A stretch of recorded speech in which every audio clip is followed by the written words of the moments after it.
आसमानों को छूता हुआ ट्रायंगुलर शेप का ये स्ट्रक्चर देखने में तो बहुत ही आलीशान और खूबसूरत लग रहा है, लेकिन जब आपको इस बिल्डिंग की दुख भरी कहानी पता चलेगी तो यकीनन आप भी इस पर यकीन नहीं करेंगे। 1080 फीट ऊंची अपने इर्द गिर्द मौजूद दूसरी बिल्डिंग से 10 गुना लंबी ये बिल्डिंग देखने में किसी पिरामिड जैसी लगती है, लेकिन असल में ये एक होटल है जो पेरिस के आईफल टावर से भी ऊंचा है। एरिया के हिसाब से इस होटल में 39 लाख स्क्वायर फीट की जगह और 3000 कमरे मौजूद हैं, जिसकी वजह से ये होटल दुनिया के किसी भी जाने माने 5 स्टार होटल के साथ मुकाबला कर सकता है। दुबई के बुर्ज खलीफा की तरह रात के वक्त इस होटल की दीवारों पर लाइट शोज और फायरवर्क्स भी होते हैं जो पूरे शहर की फिजा में रंगीन रोशनियों की वजह बनते हैं।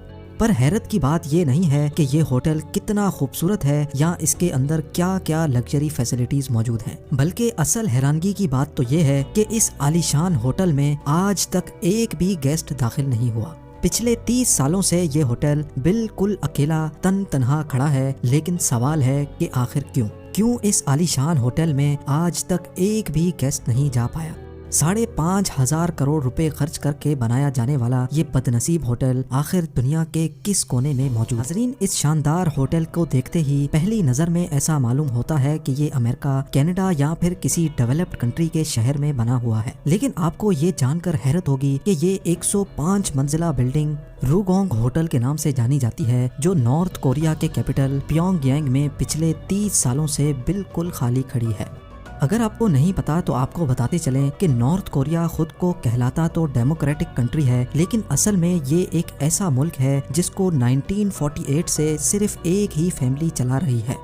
किम फैमिली की 3 नस्लें पिछले 74 सालों से नॉर्थ कोरिया पर जबरदस्ती राज कर रही हैं। नॉर्थ कोरिया शायद दुनिया का वाहिद मुल्क है जहां हर साल इलेक्शंस तो होते हैं, लेकिन कैंडिडेट सिर्फ एक ही खड़ा होता है और वो कैंडिडेट नॉर्थ कोरिया का सुप्रीम लीडर यानी किम फैमिली का मेंबर ही चूज करता है। अपने सख्त कानूनों की वजह से नॉर्थ कोरिया अपने खिलाफ कई दुश्मन बना चुका है और शायद इसी वजह से ना ही इनके दूसरी कंट्रीज के साथ ट्रेड रिलेशंस हैं और ना ही यहाँ टूरिस्ट आना पसंद करते हैं। हर साल पूरे नॉर्थ कोरिया में 3 लाख विजिटर्स जाते हैं। देखने में तो ये फिगर काफी ज्यादा लगता है, लेकिन इसके पड़ोसी मुल्क यानी साउथ कोरिया के सालाना 175 लाख विजिटर्स के मुकाबले में ये ना होने के बराबर ही है।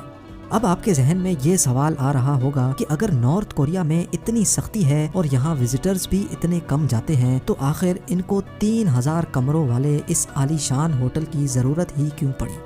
असल में ये बात है 1986 की, जब यूनाइटेड स्टेट्स और सोवियत यूनियन के दरमियान कोल्ड वॉर चल रही थी। इस जंग में नॉर्थ कोरिया सोवियत यूनियन की तरफदारी कर रहा था, जबकि इसका पड़ोसी मुल्क यानी साउथ कोरिया अमेरिका की तरफ था।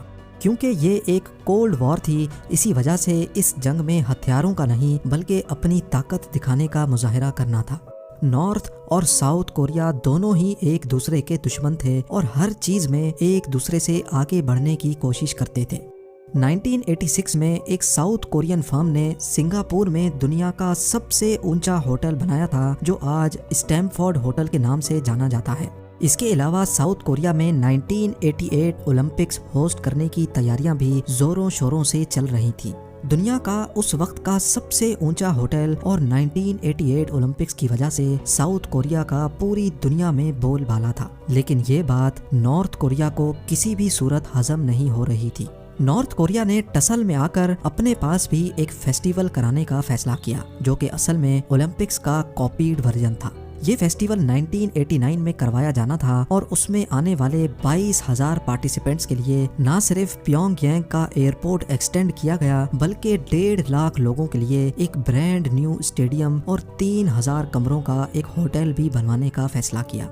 यह होटल 105 स्टोरी ऊंचा होना था, जो अनकरीब साउथ कोरिया के बनाए गए स्टैमफोर्ड होटल से वर्ल्ड रिकॉर्ड भी छीनने वाला था। ना सिर्फ इतना, बल्कि उस वक्त दुनिया में सिर्फ 21 ऐसी बिल्डिंग्स थीं जिनके फ्लोर्स 100 से भी ज्यादा थे और उनमें रूगोंग होटल का नाम सबसे ऊपर था।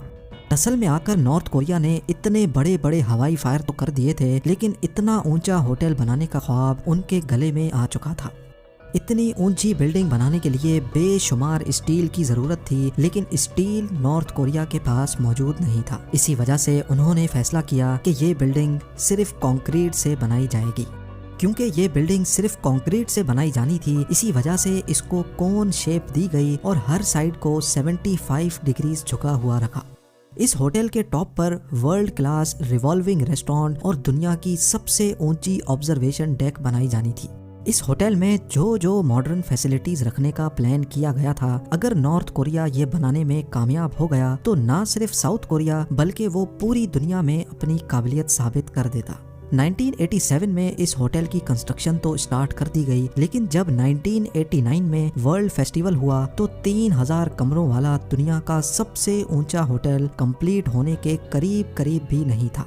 इज्जत बचाने के लिए नॉर्थ कोरिया ने ऐलान किया कि टेक्निकल मसलों की वजह से कंस्ट्रक्शन स्लो हो रही है, लेकिन नॉर्थ कोरिया ने हार ना मानी और होटल ओपनिंग की एक नई डेट अनाउंस की। अब होटल की नई ओपनिंग डेट नॉर्थ कोरिया के सुप्रीम लीडर किम इल संग की 80th बर्थडे सेलिब्रेट करने के मौके पर रखी गई और वो थी 1992 में। कंस्ट्रक्शन का काम एक बार फिर से जोरों शोरों से स्टार्ट कर दिया गया, लेकिन किस्मत किसी भी तरह से नॉर्थ कोरिया का साथ नहीं दे रही थी। नॉर्थ कोरिया जो कोल्ड वॉर में सोवियत यूनियन का साथ दे रहा था, 1991 में सोवियत यूनियन टूट गया और नॉर्थ कोरिया की इकोनॉमी बुरी तरह से क्रैश हो गई।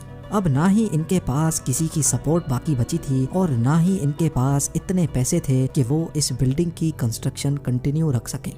लिहाजा स्ट्रक्चर को अधूरा ही छोड़ना पड़ गया और होटल की लॉन्च का ख्वाब जो नॉर्थ कोरिया ने देखा था, एक बार फिर से बीच में ही लटक गया। होटल की लॉन्च का जो वादा किया गया था वो अब दूसरी बार भी टूट गया था और दुनिया भर में नॉर्थ कोरिया का मजाक बनाया जाने लगा। अगले 16 सालों तक ये स्ट्रक्चर ऐसे ही खड़ा रहा, जो नॉर्थ कोरियन कैपिटल का व्यू अच्छा करने के बजाय उसको खराब कर रहा था, क्योंकि ना ही इस पर पेंट किया गया था और ना ही विंडो पैनल्स लगाए गए थे।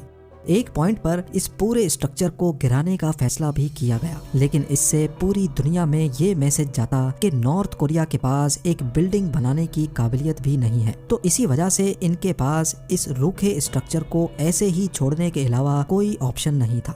कई सालों के बाद 2008 में एक इजिप्शियन कंस्ट्रक्शन कंपनी के साथ डील की गई, जिसमें वो अपने पैसों से होटल को कंप्लीट भी करेंगे और उसको चलाएंगे भी। नॉर्थ कोरिया का सुप्रीम लीडर किम इल संग तो अब मर चुका था, लेकिन एक बार फिर से होटल की ओपनिंग सुप्रीम लीडर की 100th बर्थडे के मौके पर 2012 में रखी गई। इजिप्शियन कंपनी ने सबसे पहले होटल पर खूबसूरत विंडो पैनल्स लगाए ताकि ये कैपिटल सिटी की खूबसूरती खराब ना करे, लेकिन जब होटल के इंटीरियर डेकोरेशन का टाइम आया तो एक और मुसीबत गले आ गई। 2011 में नए लीडर किम जोंग उन ने नॉर्थ कोरिया का कंट्रोल संभाल लिया था और उन्होंने आते साथ ही कुछ ऐसे फैसले किए जिसकी वजह से अमेरिका ने नॉर्थ कोरिया में लग्जरी आइटम्स इंपोर्ट करने की पाबंदी लगा दी थी। होटल का इंटीरियर जिसमें लगने ही तमाम लग्जरी आइटम्स थे, वो अब नॉर्थ कोरिया इंपोर्ट नहीं कर पा रहा था।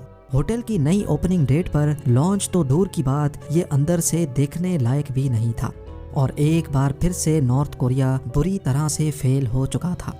कई साल पहले जिद में आकर दुनिया का सबसे ऊंचा होटल बनाने का जो हवाई फायर नॉर्थ कोरिया ने किया था, वो अब इनके गले पड़ गया है। दुनिया का सबसे ऊंचा होटल तो दूर की बात, अब इस होटल को एक नए वर्ल्ड रिकॉर्ड से नवाजा गया है। जी हाँ, Guinness book of world record के मुताबिक ये दुनिया की सबसे बड़ी बिल्डिंग है जो बिल्कुल खाली पड़ी हुई है। आज भी इस होटल पे रात के वक्त लाइट शोज और फायरवर्क्स होते हैं, लेकिन अंदर से ये बिल्कुल वीरान भूत बंगले का मंजर पेश करती है। उम्मीद है जेम टीवी की ये वीडियो भी आप लोग भरपूर लाइक और शेयर करेंगे। आप लोगों के प्यार भरे कमेंट्स का बेहद शुक्रिया। मिलते हैं अगली शानदार वीडियो में।